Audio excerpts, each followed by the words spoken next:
युवा साथियों, बसंत गुरु जी का प्रणाम।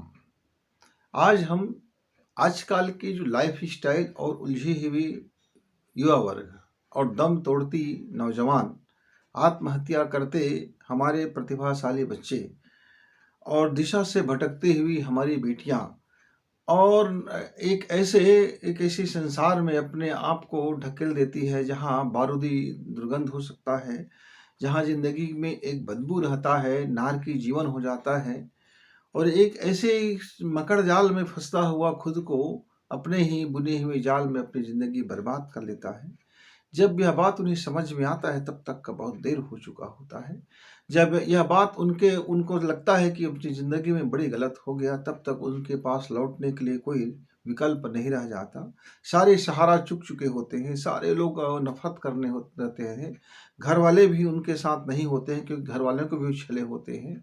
कोई उनका अपना नहीं होता। ऐसी परिस्थिति में या तो वो मादक पदार्थों का सेवन करते हैं, नशा के आदी होते हैं, या फिर ज़िंदगी को यूं ही बर्बाद करने के लिए अपने हाथ से ही अपनी मौत की दुआ मांगते रहते हैं। मित्रों, आखिर ऐसी क्या बात हो जाती है, आखिर ऐसी चीज़ें क्या हो जाती है जिसके कारण मेरे युवा वर्ग अचानक अचानक मेरा जो युवा साथी है, जो प्रतिभाशाली था, जो जो बेहतर था, जो सुंदर था, जो अपने आप में एक मिसाल था, अचानक क्या हो जाता है उनके जीवन में कि हत्या और आत्महत्या जैसे जघन्य अपराध करने के लिए भी वो उतारू हो जाते हैं। कैसे उनके जीवन में बदलाव आ जाता है। तो मित्रों, विश्लेषण करते हुए मैंने इस अपने 5 साल इसमें लगाया है। 5 से 7 साल लगा दिया।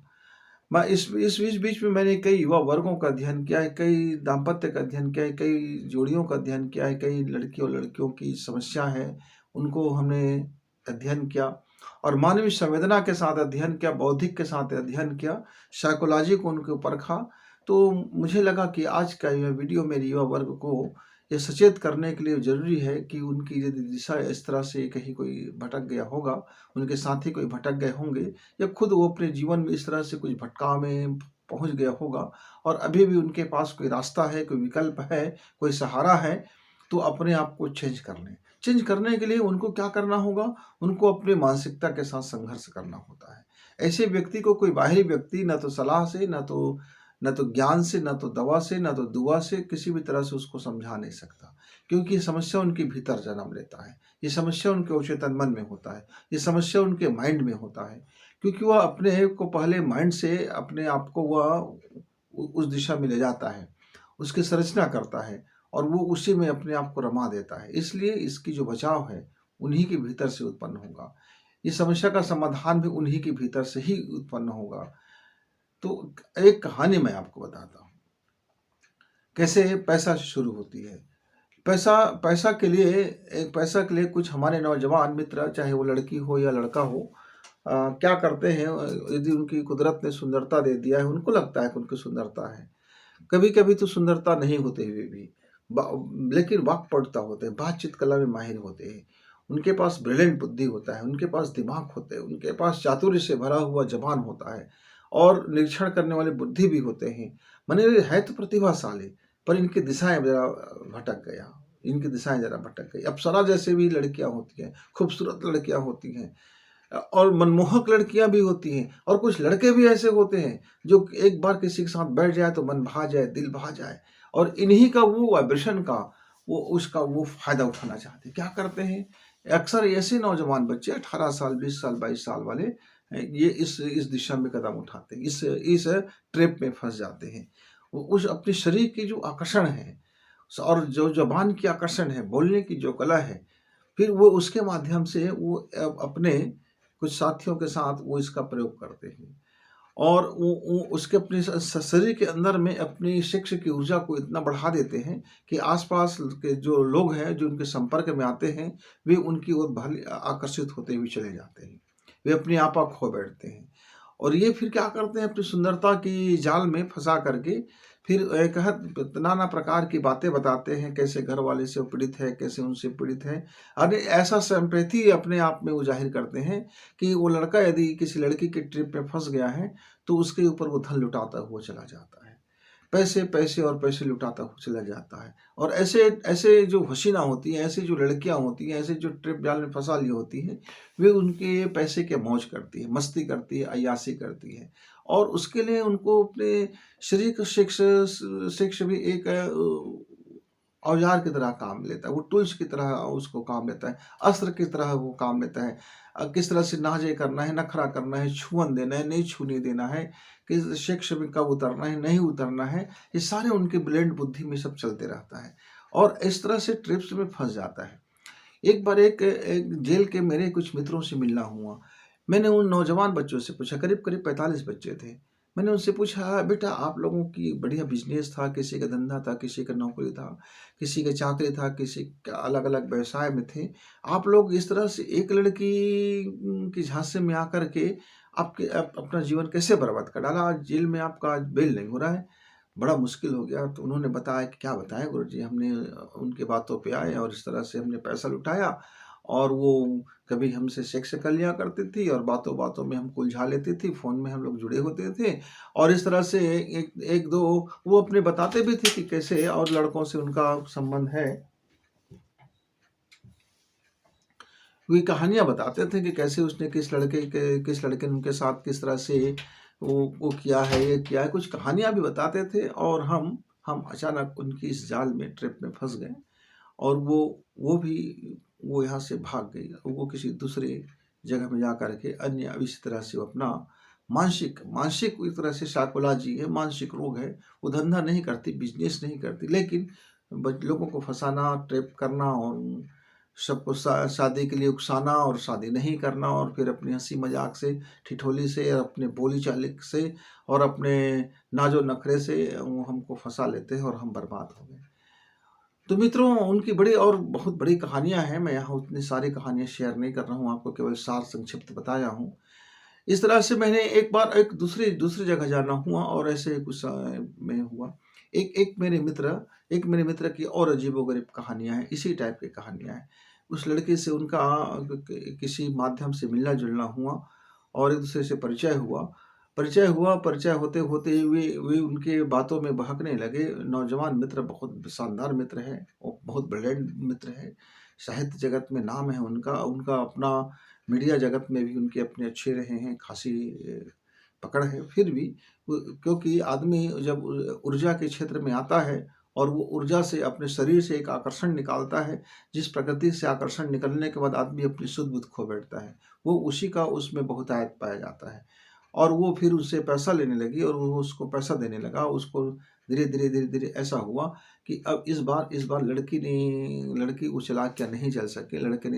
लड़के ने चारों तरफ से वशीभूत होकर के उसने शादी का प्रस्ताव रख दिया और उसके घर के वाले भी तैयार हो गए, सब के सब तैयार हो गया।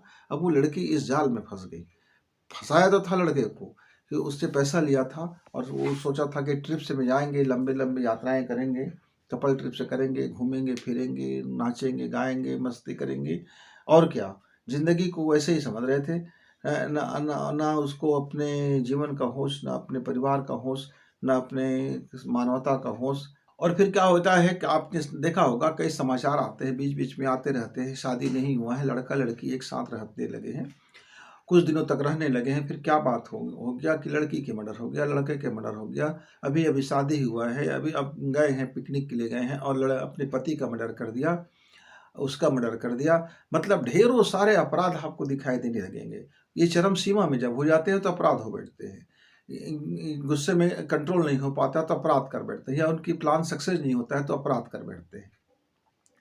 और ये होते बड़े चतुर हैं, ये होते बड़े शालीन हैं, ये होते बड़े मीठे ज़बान के। आप उसको सामने से समझ नहीं पाओगे कि ऐसा ये कैसे कभी कैसे कर सकते हैं क्या?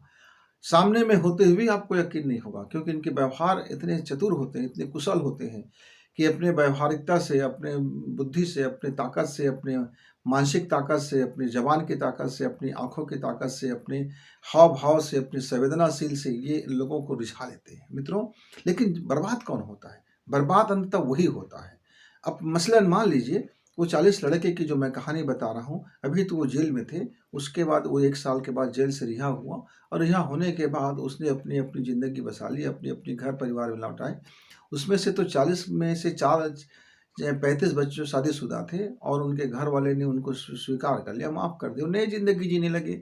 5 बच्चे थे तो कुँवारा थे, वो भी अपने घर को लौट गए, अपने बिज़नेस में किए और उसने भी अपनी ज़िंदगी नई शुरुआत कर लिया। तकलीफ़ में आया बीच में लेकिन वो लौट गए, उनका जीवन बच गया, वे ट्रैप में फँसने से बच गए। हो गया, कुछ नुकसान हो गया। उस 40 बंदे में से किसी ने बताया, किसी ने 2 लाख खर्च किया था, किसी ने 3 लाख उनको उधार दिया था, किसी ने 5 लाख उधार दिया था, किसी ने 1 लाख उधार दिया था, किसी ने तो 10,000 उधार दिया था, एक ने बताया कि उसने तो 500 ही केवल उधार दिया था।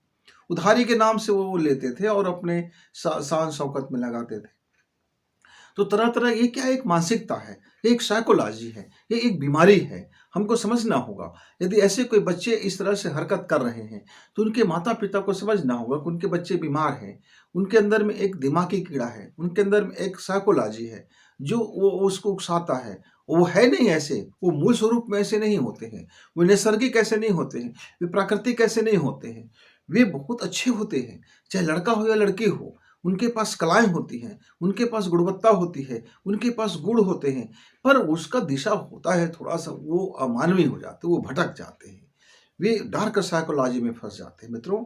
और ऐसे बच्चे जब अपने मानसिकता की डार्क साइकोलॉजी में फँस जाते हैं, क्योंकि वो बाहर से बहुत शानदार होते हैं और अंदर से वो उतना ही घटिया होते हैं। वो अपने घटियापन को जायज़ ठहराने के लिए वो दुनिया में वो कहता है कि ज़्यादा से ज़्यादा लोगों को शिकार बनाते हैं और उसको उसमें आनंद आता है। ये आनंद ही उसके जी का जंजाल है, ये आनंद ही उसको नीचे फँसा लेता है। अब मैं जो एक कहानी जो बता रहा था बीच में एक इस ट्रिप को बताया, तो उस बंदे ने यहाँ हुआ क्या कि वो फँस गया। अब वो शादी में फँस गए। शादी के बाद उन्होंने बहुत प्रकार से झगड़ा किया, बहुत प्रकार से टंटा किया, बहुत प्रकार से गुंडाई किया, यानी कि कई तरह की हम आपको बता नहीं सकते, ऐसे-ऐसे वाहियात चीज़ें, हरकतें की। लेकिन उस बंदे ने वो क्या है, मुझसे फ़ोन से जुड़ा रहता था। मुझसे पूछता था, "गुरुजी मैं क्या बताऊँ, ऐसे-ऐसे हो रहा है।" तो हमने उसको एक सूत्र दिया, वो बीमार है, ज़रा उसको आप बीमार की तरह देखो। अब जैसे-जैसे वो बीमार का असली स्वरूप प्रकट होगा, आप उसकी बीमारी का इलाज कर पाओगे। मित्रों, वो वह 6 माह में 72 गति कर चुका था अपने दाम्पत्य जीवन का, लेकिन हुआ क्या? क्योंकि हम एक मानवी हैं, हम एक मानव हैं, हमारा एक बुद्धि है, हमारा एक संवेदना है, हमारे भीतर में एक प्रेम है, हमारे भीतर भी आनंद का स्रोत है, कहीं न कहीं वो उसके जीवन से जन्म लेने लगा। अब वो इस छटपटाहट में फँस गया कि ये सही है कि ये सही है, इसको छोड़ूँ कि ना छोड़ूँ, मैं ये क्या करूँ? ये परिवार में मैं जब इनसे बात करता हूँ तो लगता है कि मेरी ज़िंदगी बड़ी बेहतर है, लेकिन मैं मेरे साथ इनका कोई नहीं होगा, वगैरह-वगैरह। वो बड़े उलझन में फँस गया। अब क्या किया जाए? यदि मित्र आप भी इस तरह से दोयम दर्जे की ज़िंदगी जीते हैं, आपके अंदर भी डबल पर्सनैलिटी है, आपके अंदर भी वही खूबसूरती है, आपके अंदर भी वो गुणवत्ता है, लेकिन आप उसका बेजा उपयोग कर रहे हो। आप कहीं ऐसा तो नहीं कर रहे हो कि किसी को जाल में फँसा रहे हो, किसी को ट्रैप कर रहे हो। आप हनी ट्रैप तो आपने बहुत सुना होगा, वो एक उद्देश्य से होता है, किसी संगठन से जुड़ा होता है। हनी ट्रैप किसी कमाई के ज़रिए से जुड़ा होता है, लेकिन मैं जो चर्चा कर रहा हूँ, वो हनी ट्रैप नहीं है, वो स्वयं से उपजा हुआ एक बौद्धिक ट्रैप है, जो दुनिया को इस तरह से देखता है, नज़र में आता है और अपने जीवन में वो बहुत पैसा, ए लॉट ऑफ मनी, पैसा, पैसा, पैसा और ख्वाबों ख़यालों की ज़िंदगी जीना चाहता है, अय्याशिक ज़िंदगी जीना चाहता है, रंगीनियों की ज़िंदगी जीना चाहता है। चारों तरफ ऐसा लगता है कि वो उनके उनके चाहने वाले उनके ऊपर पैसे उड़ाते हैं तो उनको लगता है कि वो बहुत खूबसूरत हैं। उनके चाहने वाले जब उनके ऊपर फूल डालते हैं तो उनको लगता है कि वाह! यही दुनिया है। लेकिन वो ये नहीं समझ रहे होते हैं कि समय के साथ उनका शरीर टूटेगा, समय के साथ उनका शरीर बुढ़ा होगा, समय के साथ उनके शरीर की औकात खत्म होगा, समय के साथ उनके शरीर की शक्ति खत्म हो जाएगा, समय के साथ उनके शरीर के आकर्षण खत्म हो जाएगा। नशे, नशे और नशे और आप जब तक के इस तरह से मादक पदार्थों के या उत्तेजक पदार्थों का इस्तेमाल करते रहेंगे, आपकी शरीर आपको कब तक साथ देगा? एक समय ऐसा आएगा कि कुत्ता भी आपको ना पूछेगा, एक समय ऐसा आएगा कि घुनघुटी भी आपके इस पास जाने को कतराएगा, एक समय ऐसा आएगा कि मच्छर भी आपको काटने से डरेगा, क्योंकि आप इतने अपने आप से ही घृणा करने लग जाओगे कि दुनिया में आपके लिए कोई विकल्प नहीं दिखेगा। तब ऐसे में आप आत्महत्या कर लेते हैं, तब ऐसे में आप कुछ भी कदम उठा लेते हैं। मित्रों, तो बचिए। यदि इस राह में आप हैं, या आपके साथी है, या आपके दोस्त है, या आपके बेटी है, या आपका बहू है, या आपका पत्नी है, या आपका पति है, या आपका भाई है, या आपका चाचा है, यानी आपके साथ में जो भी आपके अपने लोगों में से कोई इस तरह के मानसिकता में जीवन जी रहा है, इस तरह के जीवन में वो उतर गया है, तो समय रहते इलाज की जरूरत है। मित्रों, ये एक मानसिक रोग है, इससे ज़्यादा कुछ नहीं। ये एक मानसिक अवस्था है, इससे ज़्यादा कुछ नहीं। ये अपने आप में थोड़ी सी ये अपनी मानसिकता को गलत डायरेक्शन देने के कारण बिगड़ जाते हैं। अब किया क्या जाए? आप क्या सहयोग कर सकते हैं? थर्ड पर्सन क्या सहयोग कर सकता है? सेकंड पर्सन क्या सहयोग कर सकता है? मित्रों, क्योंकि इसके अंदर में बलशाली ऊर्जा होता है। इसकी ऊर्जा को ट्रैप करना, इसकी ऊर्जा के को बदलना इतना आसान काम नहीं होता, बड़ी मुश्किल काम होता है। लेकिन दुनिया में प्रेम में बड़ी ताकत है, सद्भावना में बड़ी ताकत है, आपके निस्वार्थ प्रेम में बड़ी ताकत है। आप यदि समझ जाओ कि एक बीमार व्यक्ति तो ऐसा ही करता है और मैं बीमार नहीं हूँ, तो धीरे-धीरे वे अपने ही बुद्धि के जाल में फँसते उनका ही बुद्धि उनको फिर समझाने लग जाता है, और वो धीरे-धीरे अपने वास्तविक जीवन में लौट आता है, अपने संसार में लौट आते हैं, अपने नैसर्गिक जीवन में लौट आते हैं, अपने दुनिया में लौट आते हैं। पति-पत्नी है तो पति के साथ लौट आते हैं, और पति है तो पत्नी के साथ आते हैं, यानी घर में लौट आते हैं। और ऐसे लोग बड़े शानदार होते हैं, बड़े कामयाब ज़िंदगी जी सकते हैं, कला के इनमें माहिर होते हैं, गुणवत्ता इनमें धनी होता है। मित्रों, यदि ऐसे लोग दर्पण योग करें, ऐसे लोग अपने आप को केवल यह शांत समझाए कि वह दुनिया का वह जो भी है उसके अंदर में प्रेम है, शांति है, खुशी है, बस। और वो भौतिक पदार्थ से जो ख्वाबों ख्यालों में जो उड़ने वाले ख्वाब करते हैं, बस उससे उसको डायरेक्शन चेंज करना होगा, उसको अपने एक काम में लगना होगा, एक अच्छा बिजनेस करना होगा, या किसी काम में, छोटे-छोटे काम में उलझना होगा, उनको प्रेम में उलझना होगा, उनको परिवार में उलझना होगा, यानी उसकी जो उलझन है उसको डायवर्सन करना होगा। वो अभी उसके जो दिमाग को जो मौका मिल जाता है ख्वाब को देखने का, उसके दिमाग को जो मौका मिल जाता है अलग से सोचने का, उनको मिल जाता है फ्लर्ट करने का, तो ऐसे बच्चे बस क्या करते हैं, प्रेम में उलझाते हैं, और फिर पैसा ऐंठते हैं, और ट्रिप में जाना चाहते हैं। ट्रिप, लंबी यात्राएं, खुशी मन ऐसे उनकी हैं। अब उस दंपति ने अपने पति से शर्त रखा कि भैया उसको महीने में 1 लाख रुपए चाहिए पॉकेट खर्च, और वो अपने दोस्तों से किसी से भी बात कर सकते हैं, कभी किसी के साथ ट्रिप में जा सकते हैं, कहीं घूम फिर सकते हैं, वगैरह वगैरह। ऐसे वाहियात डील कर रहे थे अपने पति के साथ कि आपको सुन करके ही लगेगा कि ये आदमी है कि क्या है, ये क्या चीज़ें हैं। और उसके बाद वो कहने लगे कि भैया ज़िंदगी हम स्वतंत्रता का मतलब बेजा उपयोग है। आज़ादी का मतलब क्या है कि आप आज़ादी का दुरुपयोग करने लगे, ज्ञान का दुरुपयोग करने लगे। उसके पति ने मुझसे पूछा कि क्या करूं गुरुदेव? तो मैंने कहा कि बेटा ऐसा तू काम कर ले, भाई तू ऐसा कर ले, मेरे मित्र तू ऐसा कर ले कि उसको आज़ाद छोड़ दे।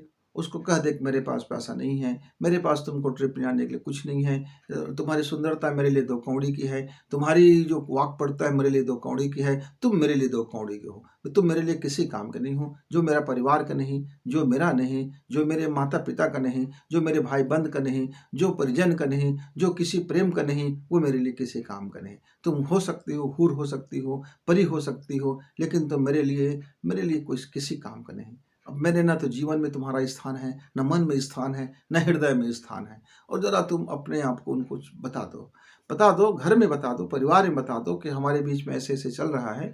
दोनों माता पिता को बता दो, दोनों परिवार को बता दो, सारे परिवार को आप बैठ करके शांति से बता दो, और बता दो ये बीमार है, ये इलाज करा ले, ये इसकी जो मानसिकता इस कदर पहुंच चुका है। यदि माता पिता समझदार होंगे तो उस बच्चे के साथ संवेदनापूर्ण व्यवहार करते हुए कोई न कोई रास्ता निकाल करके, क्योंकि भारतीय जो परिवार होते हैं अपने बच्चों को सही रास्ता मिलाने के लिए उनके पास बड़े उपाय होते हैं। दादा दादी, नाना नानी, मामा मामी, चाचा चाची, ताया फूफा सब मिल करके कहीं न कहीं से उस बच्चे को अपने सही रास्ते में ले आते हैं, इलाज करा लेते हैं। इलाज के लिए ज़रूरी नहीं है कि डॉक्टर के पास जाए, काउंसलर मानसिक काउंसलर के पास चले जाते हैं, अपनों से अपनी बात कर लेते हैं। धीरे धीरे उनकी जो मानसिकता चेंज होती है, ग्रंथियाँ चेंज होती हैं। जब उसका मास्टर ग्रंथि ठीक हो जाता है, जब उसका नाभि चक्र ठीक हो जाता है, जब उसकी दिमाग ठीक हो जाते हैं, तो अपने घर को फिर शानदार तरीक़ा से वो अपना लगते हैं, बसाने लग जाते हैं। मित्रों, कई राजनेताओं को हम जानते हैं कि उनकी शादी होता है, लव अफेयर होता है और कुछ समय के बाद टूट जाते हैं। कई हमने इसको देखा है कि शादी होने के बाद अपने ही पति को मौत के घाट उतार दिया। कई कई बच्चों को हम जानते हैं कि वह किसी भी तरह से षड्यंत्र करते हैं, अपने पत्नी को ही मरवा डालते हैं, वगैरह वगैरह। ढेर सारी ऐसी नफरती कहानियाँ भरे पड़े हैं, लेकिन प्रेम सबके ऊपर भारी हो जाता है, संवेदना सबके ऊपर भारी हो जाता है। मित्रों, तो ये ज़िंदगी, पैसा की ज़रूरत तो है, लेकिन पैसा आप कमाइए, पैसा आप बढ़ाइए और पैसा आप आपकी ज़िंदगी में लाइए। लेकिन पैसा अपने खूबसूरती के ताकत पर लूटते हो, खसोटते हो, उधारबाजी करते हो, जगह जगह से मुंह मारते फिरते हो, तो ये आपकी ज़िंदगी के लिए बहुत अच्छी बात नहीं हो सकता, चाहे लड़का हो या लड़की हो। मित्रों, आप लगातार यदि यात्राएं करेंगे, ट्रिप करेंगे, मौज मस्ती करेंगे, घूमेंगे फिरेंगे, उसका एक अवसर होता है, एक समय होता है, एक संस्कृति होता है, एक संस्कार होता है। हर व्यक्ति अपने अपने देश समाज के नीति नियम और उसके मूल्य के अनुसार अपना जीवन जीना शुरू करेंगे, तभी इसका सही मायने होता है। मित्रों, और हमारे लड़के भी इस समय बहुत ज़्यादा इस तरह से बिगड़ जाते हैं। कोई लड़की किसी को खिया दिया तो लड़के उसके भाग जाते हैं, पैसा खर्च करते हैं और एक समय ऐसा आता है कि वो फंस चुके होते हैं, न तो खाते बनता है, न तो उगलते बनता है। वो ऐसा है कि सांप भई छछूंदर की गति, सांप ने छछूंदर को जबड़े में फंसा लिया, अब वो उसको खाता है तो मरता है, उसको छोड़ता है तो उसकी आँख चली जाती है, ऐसा कहावत है। तो अभी कुछ ऐसे इस दौर में हमारे युवा मित्र प्रेम करते हैं, उसमें अच्छा लगता है। उसके बाद मालूम होता है कि ना तो हम इसको छोड़ सकते हैं, ना तो हम इसको निगल सकते हैं, ना तो हम इनके साथ जीवन बसा सकते हैं, ना तो हम इसको छोड़ के रह सकते हैं। सांप भई छछूंदर की गति। इन दिनों में ऐसे प्रेम का बहुत ज़्यादा चलन हो गया मेरे मित्रों।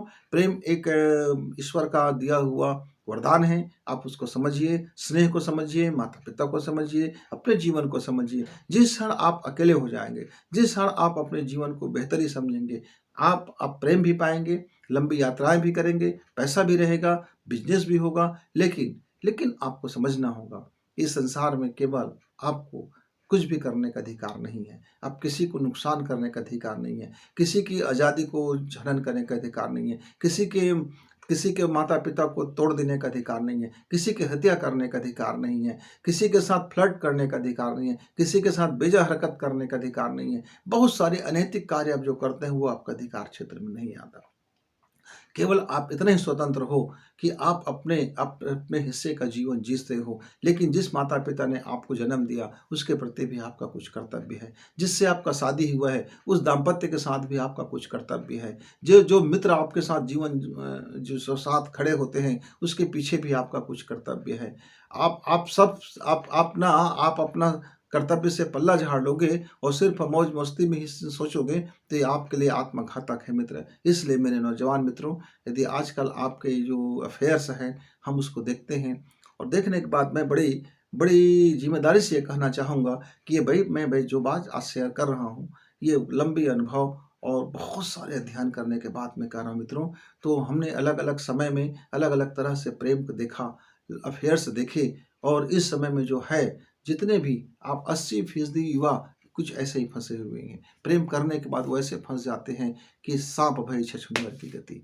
तो मित्रों, जरा समझिए, जरा संभलिए, युवा के आकर्षण से को समझिए, अपनी बुद्धि को तौलिए। कहीं आप भी ऐसे कोई ट्रिप में तो नहीं फंस रहे हैं, आप भी किसी ऐसे जाल में तो नहीं उलझ रहे हैं, कहीं आप भी किसी मकर जाल में तो नहीं फंस रहे हैं। यदि फंस रहे हैं, संभावना है तो लौटिए, तुरंत लौटिए, लौट जाइए। यदि आपके साथ ऐसा कुछ हो रहा है या आप कुछ ऐसे चीज में लग गए हैं तो अपने घर में अपनी बात शेयर कीजिए। निश्चित तौर से आपके घर में यदि 10 मेंबर है तो 10 मेंबर है तो 6 मेंबर आपकी सहायता करेंगे। 4 मेंबर गाली गलौज करेंगे तो सुन लीजिए, पर 6 मेंबर आपको स्नेह देंगे, आपके साथ खड़े हो जाएंगे, आपको वहां से निकलने का कोई ना कोई मार्ग निकाल लेंगे। इसलिए आपके निजी जिंदगी में आप कुछ हरकत कर रहे हैं तो जरूर और जरूर अपने घर वालों से, अपने अपनों से जरूर अपनी बात रखिए। वही एक समस्या का समाधान है। जब तक आप अपनों से अपनी बात नहीं रखेंगे, अपने परिवार में अपनी बात नहीं रखेंगे, किसी काउंसलर के पास नहीं जाएंगे, किसी अच्छे व्यक्ति के पास नहीं जाएंगे, तब तक आपका समाधान होना बड़ा टेढ़े खीरे मित्र। इसलिए आपके साथ जब भी कुछ ऐसा हो जाए तो बिना शर्म के अपने घर वालों को बताइए, सारी बात बताइए, अपनी भी मानसिकता बताइए, सारी घटना भी बताइए, क्या सोचते हैं उसको भी बताइए, कैसे आपको वो अनुभव होता है वो भी बताइए, आपके शरीर किस तरह से रोमान आपके बस में नहीं रह जाता है वो भी बताइए, आपके दिलो दिमाग में क्या चलता है वो भी बताइए। बता दीजिए, एक जैसे आप एक बार बता देंगे तो आपका समाधान निकलना शुरू हो जाएगा। मित्रों, मुझे उम्मीद है कि मेरे आज का जो नौजवान हैं, जो इस तरह से ट्रैप में फंस रहे हैं, निश्चित तौर से इस वीडियो को सुनने के बाद यदि वो सही ढंग से सुनता है और अपने आप को समझता है तो उसकी ज़िंदगी लौटेगी और बेहतर लौटेगी। कल उसका बेहतर होगा। आज थोड़ा वो परिश्रम कर ले, कल उसका सुनहरा होगा। इसी उम्मीद के साथ, विश्वास के साथ गुरु जी को विदा। नमस्कार। धन्यवाद।